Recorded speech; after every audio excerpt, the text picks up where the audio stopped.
In this former terminal museum, I tell you what, this is a magnificent facade, isn't it? This is, I understand that a few marriage proposals were made by standing in that corner and whispering to somebody in the other corner. Mr. Mayor, thank you for the passport into the city. Thank you for your friendship. I'm looking around for you. I couldn't see in the light. Thank you, Mr. Mayor. And thank you for, the mayor's very good friends with the fellow who, one of the brightest, most decent men I know, who occupies my seat in the United States Senate, Senator Chris Coons. They were Truman Scholars together. And you guys seem like you're cut from the same cloth. Thank you very, very much for your support. I appreciate it, Mr. Mayor. And Kate, you're something else. Now, Kate, you know, there's an old joke. A long time ago, a particular senator said to me, this was back when I was much younger, I was in my second term, running for my second term. He said, Joe, I'll come to Delaware for you and campaign for you or against you, whichever will help the most. My offer still holds. I hope my endorsement didn't hurt you. And, but all kidding aside, Kate, we need you in the U.S. Congress. And I really mean it. And the reason I say that is you're a healthcare advocate, a cancer survivor, a mom, and we need leaders like you representing the people of the 1st District.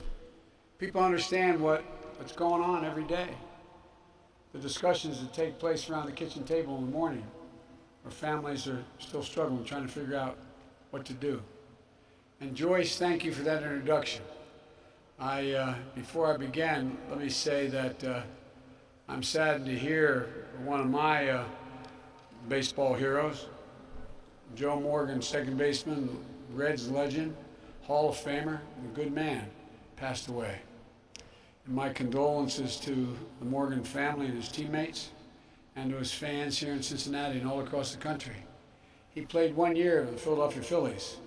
Now, I'm going to get myself in real trouble, but I have a bad habit of telling you the truth. I happen to grow up in a household in Scranton, Pennsylvania, where if you wanted to have dinner, you had to be a Yankees fan, because that was the farm club, the AAA ball club, the Yankee ball club. And my grandpa was an All-American football player, but he was a great Yankees fan. And but it wasn't hard back in those days. There was Whitey Ford and a few others. But in Delaware, if you are not a Phillies fan, and let me put it this way, if I were not a Phillies fan, I'd be sleeping alone. My wife's a Philly girl. You think I'm kidding. I'm not. But Joe actually played for a year in the Phillies, if my memory serves me correctly. And, you know, he had fans all over the country. It's amazing to be both the heart when he was a second baseman and the voice as one of the great baseball announcers in history of the same club. I mean, that's a pretty incredible accomplishment. And so my best to his family and to his fans, and he has fans all across the country. Folks, as my football coach used to say, it's go time, Joe. It's go time. This is the most important election of our lifetimes. Not because I'm running, because what's at stake. The next president is going to determine not just the next 4 years, but what the next decade or more is going to look like. Because there's such a stark, fundamental difference. And you here in Cincinnati can make all the difference, and all the difference in Ohio. I learned a long time ago coming out to Ohio that you win Ohio from Cincinnati north, head north.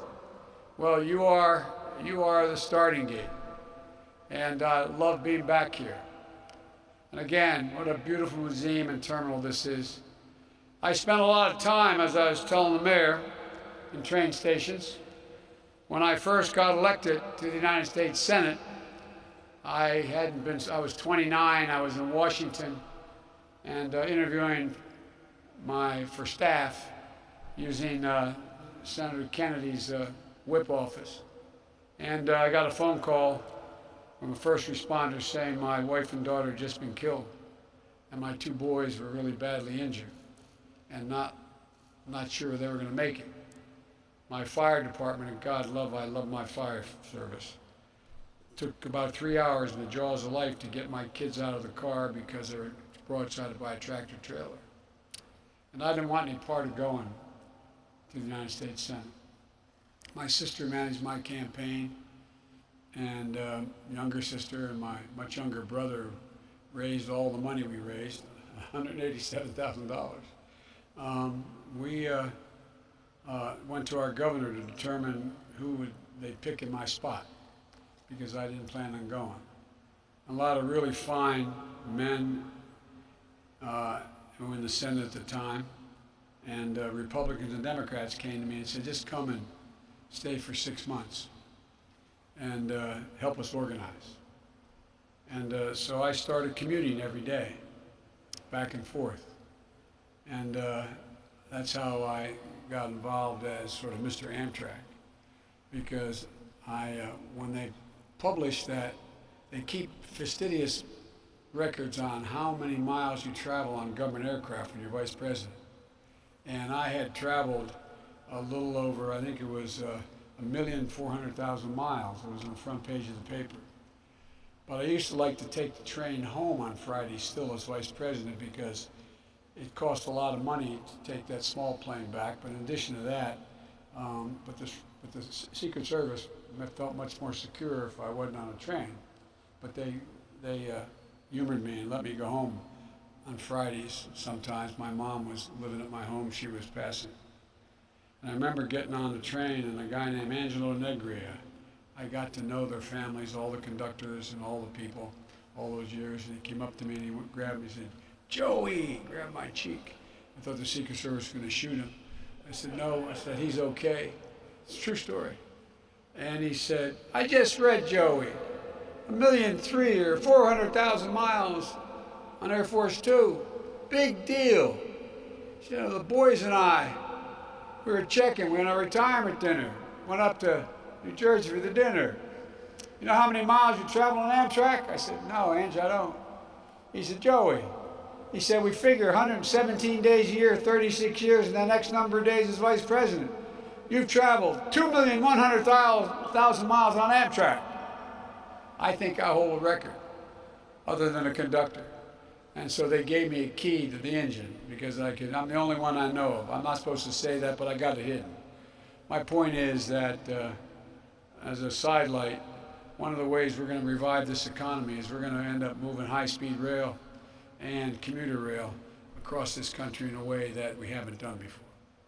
And the reason I went home is the same reason why all you do, try to. And that is that to be there in the evening when my kids went to bed in the morning, my son Bo, my son Hunter, my daughter Ashley, get them back to school in the morning on the way to the station, and then they got older, it wasn't the case, but get to kiss them goodnight. And as they kid, "I know, Dad, we got to say 3 Hail Marys and God bless our troops." But so for 36 years we did this, 250 miles round trip. And folks, you know, it's really one way that I've said this before, and I apologize for the press that travels with me for repeating it, but as I'd ride home at night, and usually I could get to 7 o'clock, the last fast train, now they call it a Acela, it was then called a Metro, was at 7 o'clock. And I'd ride, you get outside the Beltway exit, and you ride by all these neighborhoods, and I'd look in the windows and wonder, literally sitting there, looking out the window, what are those parents talking about at that dining room table tonight? What are they doing before they put their kids to bed, or right after they put the kids to bed and come back and sit down? My guess is they're talking about the same things that we talked about all across the country, what we're talking about today. They're asking questions, and one another as profound as they are ordinary. We're going to be okay? We're going to make it? Well, what are we going to do? Who's going to tell her we don't have the money to go back to that community college? Or you got to drive another 1,000 miles on those ball tires. We just don't have the money right now to get 4 new tires. This election is about answering those kind of questions. who's on their side. My dad used to have an expression, for real. My dad, he didn't have work when coal died in Scranton. My dad was a salesperson. He wasn't a coal miner. My great-grandfather was a mining engineer. But my dad used to say, Joey, a job's about a lot more than a paycheck. It's about your dignity. It's about respect. It's about your place in the community. It's about being able to look your kid in the eye and say, honey, it's going to be okay, and mean it. That's a lesson I've never forgotten. It's what I grew up with, surrounded by hard-working families in Scranton, Pennsylvania. When my dad had to move to Delaware, it took us home with my grandpa for a year. But we finally got down, we got together again, and that's the discussions we had in Claymont and Scranton, like here in Cincinnati. But times are hard. Unemployment is up due to the pandemic. An economic outlook remains very uncertain and very mishandled. Across Ohio and this country, folks are worried about making their next rent payment or mortgage payment, whether or not they're going to be out in the street, whether or not they can purchase that prescription drug they need, or how much food they can put on the table, making hard choices. Worry about whether the school their child is enrolled in is going to be able to be open. Or what do they do if I still have a job, but I have a young child? Do I go to work and their school's not open? Who takes care of them? How do we do that? They see the people at the top doing better and better, even in the midst of this god-awful recession. While they're left to wonder, and I mean this sincerely, they're left to wonder, who's looking out for me? That's Donald Trump's presidency. 215,000 people dead from COVID-19. Experts are telling us we may lose up to another 200,000 lives by the end of January. All because the president is only worried about one thing, the stock market. Because he refused to follow science. It's estimated that if we just wore masks, the mask I just took off to speak, the experts tell us we could save between now and the end of the year 100,000 lives. The president knew back in January, I think it was the 28th of January, when the intelligence community kept telling him how serious this pandemic would be. He knew it was extremely dangerous, an extremely communicable disease, airborne. But he didn't tell anybody. But out of his desire to try to get Bob Woodward to write something good about him, he did a long interview with Woodward, a famous journalist. And he went on record, on tape, he's taped as saying, Trump is, that he knew how dangerous this disease was, but he did and said nothing except praise Xi for the great service he was performing, how transparent he was. Ask yourself, why did he not tell the country? Or how much better off would he be had he told the country? He said nothing. He told Bob Woodward that he didn't want to panic the American public. Americans don't panic. Trump panicked. Trump is the one who panicked. His reckless personal conduct since his diagnosis as well has been unconscionable. And the longer Donald Trump is president, the more reckless he gets. Dr. Fauci, the most respected person in this area, in the country, referred to the president's announcement event for the Supreme Court in the Rose Garden as a super spreader event, publicly criticizing it. And how is the president responding? He's running a national ad here in Cincinnati and all across the country, quoting Dr. Fauci out of context.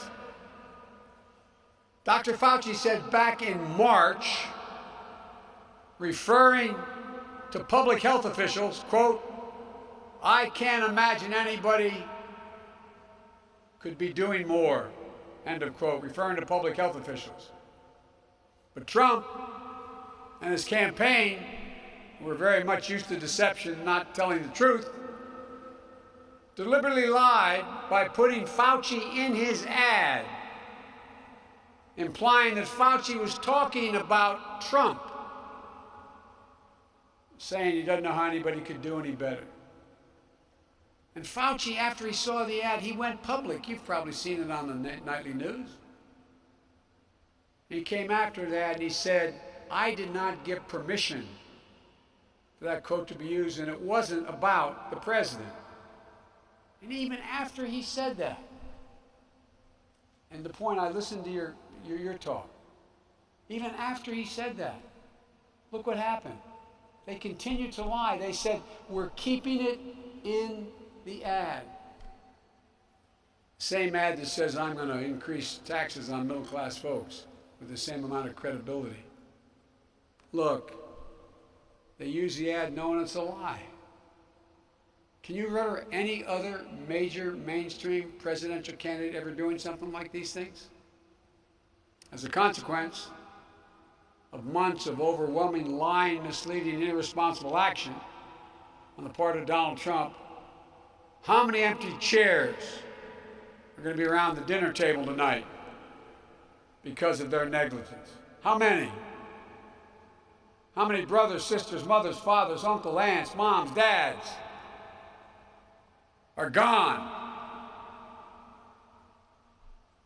Folks, we're so much better than this. Despite the crises we face, we have an enormous opportunity, like America's done, unlike any other country after every crisis. We've always come out of the crisis stronger than we were before we went in. That's the uniqueness of who we are. We now have an opportunity to build back and build back better, to get everyone a fair return on their work, an equal chance to get ahead, begin to reward work, not just wealth. For example, for communities of color here in Cincinnati and all across the country, the question is, how do we break the cycle where in good times they lag, in bad times they get hit first and hardest, and in recovery they're the last and toughest to bounce back? The answer is justice. Justice. Criminal justice. Police reforms. I know this nation is strong enough to both honestly face systemic racism and strong enough to provide safe streets for our families and small businesses that too often bear the brunt of looting and burning, which is never justified. We have no need, though, for armed militia roaming the streets.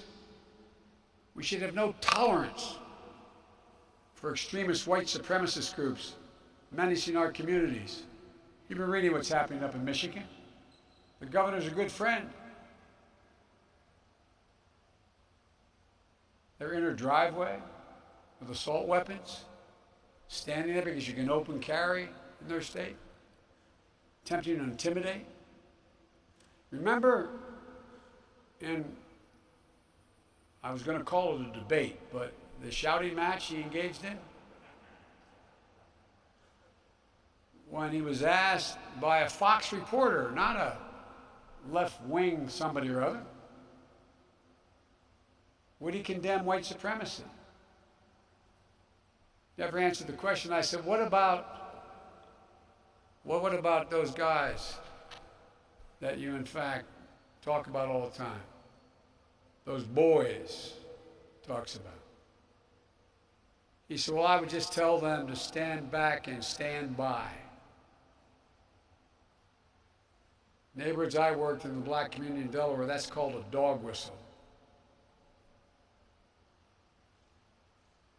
You say we should trust American law enforcement authorities to do their job as I do. then let them do their job without extremist groups acting as vigilantes. You say we have no need to face racial injustice in this country. You haven't opened your eyes to what's been going on in this country and has for a long time. You know, I decided to run for president, and I hadn't planned on it for real, but I decided to run when I saw those folks marching out of the fields in Charlottesville. Close your eyes, remember what you saw on television.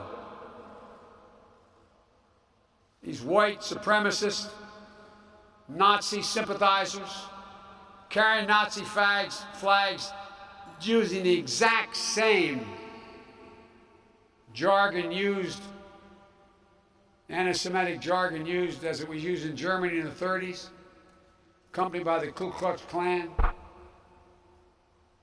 And the Grand Kleagle saying, this is why we elected him, and a young woman ends up being killed. And they asked the president, what do you think? He said something no president has ever said. Mark it down, ever said. There are very fine people on both sides. There have been very powerful voices for justice in recent weeks and months.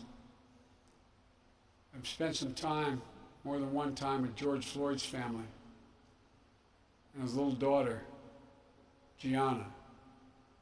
I knelt down to say hi to her, and she said, in a soft voice, Daddy, my word, this quote, Daddy changed the world. I also got to know Jacob Blake's mom and dad and the whole family. You know what she said? She said violence didn't reflect her son, and that this nation needed healing to stop the rioting. Peacefully march, but there's no justification for violence. One of the things that I found, I've been in the civil rights arena for a long time, found pretty moving, was Doc Rivers, the basketball coach, choking back tears. Remember what he said a couple weeks ago? Quote, we're the ones getting killed. We're the ones getting shot. We've been hung. Continuing the quote, it's amazing why we keep loving this country, and this country doesn't love us back. Think about that. Think about what it takes for a black person to love America. That is a deep love for this country that for far too long has never been fully recognized.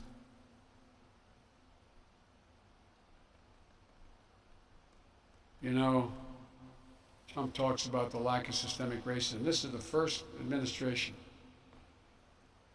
We've never met, we hold these truths to be self-evident that all men, we've never met that standard.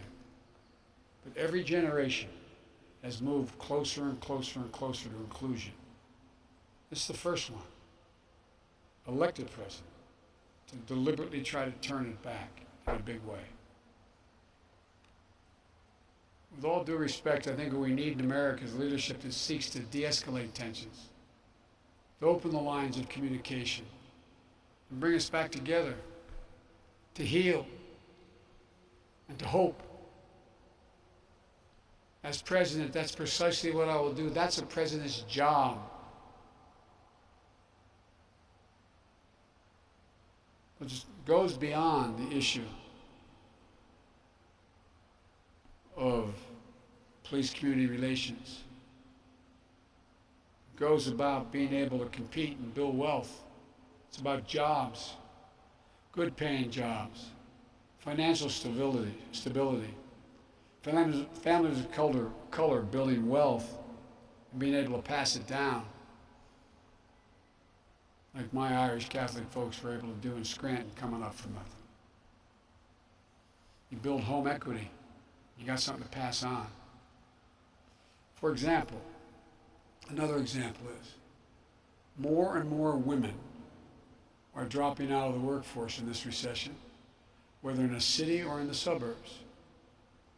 I have a plan to deal with this pandemic responsibly. Testing, tracing, masking, not politicizing the race for a vaccine. Plan for its safe and equitable distribution.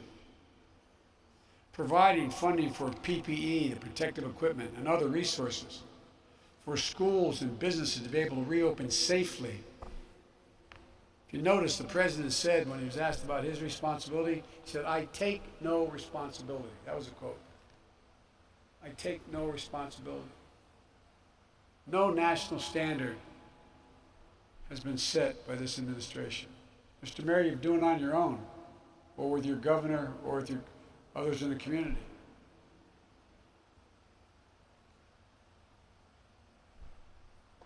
We have to do so much, and we can do so much. Ease the caregiving crisis for so many families experiencing now. That squeeze between raising your kids while caring for an aged loved one. It's real. Protect your health care in the middle of this pandemic. Why do so many Republicans today have time to hold a hearing on the Supreme Court with 22 days left to go instead of providing significant economic recovery and needs for the people who are hurting so badly, Democrats and Republicans? Think about that. I handle the Recovery Act for our administration. $800 billion in 18 months with less than 0.2% waste or fraud. We had an inspector general who looked over everything I did, and I met with once every 2 weeks. Got $145 billion out to state and localities so you didn't have to lay off cops, firefighters, school teachers, nurses, first responders. What are we doing? Zip. The House acted at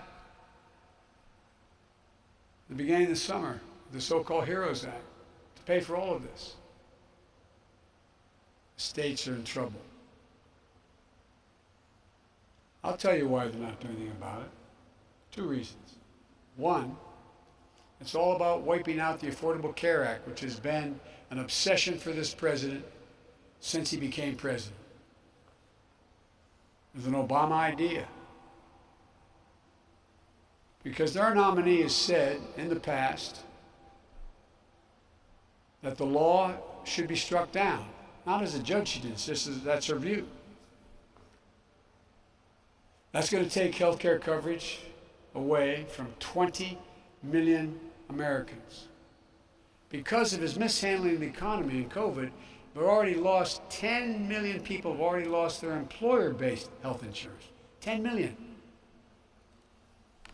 It's going to take away pre-existing conditions coverage for 100+ million Americans. And complications of COVID-19, like lung scarring, as well as heart damage, could well put how many millions more? There's over 7 million people have contracted COVID in the United States. What happens then? Pre-existing conditions cannot be covered. It's going to toss out the rule that allows children to be covered on their parents' health care till age 26. It's going to take us backwards when insurance companies could charge a woman more for the same exact treatment that they charge a man. When pregnancy once again becomes a pre-existing condition. Folks, we can do so much better than this. Together we can build on the Affordable Care Act, writing a new health insurance option, a non-profit public option, which is going to give private insurers a real competitor. Increase the subsidies so premiums are lower and you can afford plans with lower deductibles and lower out-of-pocket cost. We can only do any of this if the country comes together. Last week, I went to Gettysburg, Pennsylvania, to the battlefield, where Abraham Lincoln told us that a house divided cannot stand. Today, trust is ebbing. Hope seems elusive. Instead of trying to heal, his policies are ripping us apart. And those Republicans who are willing to cooperate get punished by this president. I refuse to let that happen. We need to revive the spirit of bipartisanship in this country. I know that sounds bizarre in light of where we are. The spirit of being able to work with one another. When I say that, and I said that from the time I announced, I was told that maybe that's the way things used to work, Joe. You got a lot done before, Joe, but you can't do that anymore. Well, I'm here to tell you and say we can. And we must if we're going to get anything done. Democracy requires consensus. I'm running as a proud Democrat, but I will govern as an American president. There will be no blue states and red states with me. It's one America. I'll work with Democrats and Republicans. I'll work as hard for those who vote against me as those who voted for me. That's the job of a president. The duty to care for everybody. We can disagree on policy, but you can still care. And you too have a sacred duty, in my humble opinion, as my friend John Lewis said before he died and while he was alive. You have a sacred obligation to vote. It matters. Ohio matters. You elected me and Barack in 2008 and 12. I'm asking for your support. I want to earn. I take nothing for granted. I'm asking for your support for Kamala and me in 2020. I promise we'll always have your back. So please vote. Go to iwillvote.com/OH now to request your absentee ballot, to vote by mail, to confirm your early voting location, to vote early in person, to find your polling place, to vote in person on Election Day. Just make sure you have a plan. As the future Congresswoman said, bring along family, bring along friends, make their plans to vote as well. No matter what, don't let anybody discourage you and tell you your voice won't be counted. It does. Don't be intimidated by talk of having some of these Proud Boys stand there with their rifles in lines where you can open carry to try to intimidate people without saying anything. You, the American people, decide our future. Vote, and I'm convinced you're going to turn out in large numbers. When I announced, I said I was running to restore America's soul. Well, it's time to restore its soul. It's time to rebuild the backbone of this country, the middle class. This time bring everybody along, no matter your race, your age, your gender, your religion, ethnicity, sexual orientation, disability, everybody gets to come along. It's time to unite America. And we'll do that by choosing hope over fear, science over fiction, truth over lies, and unity over division. There's nothing beyond the capacity of this nation when we stand together. So it's time to stand up, take back our democracy, unite, and let's, for the first time in a while, reflect the values that the vast majority of Americans hold. May God bless you, and may God bless our troops. Thank you. Thank you. Thank you.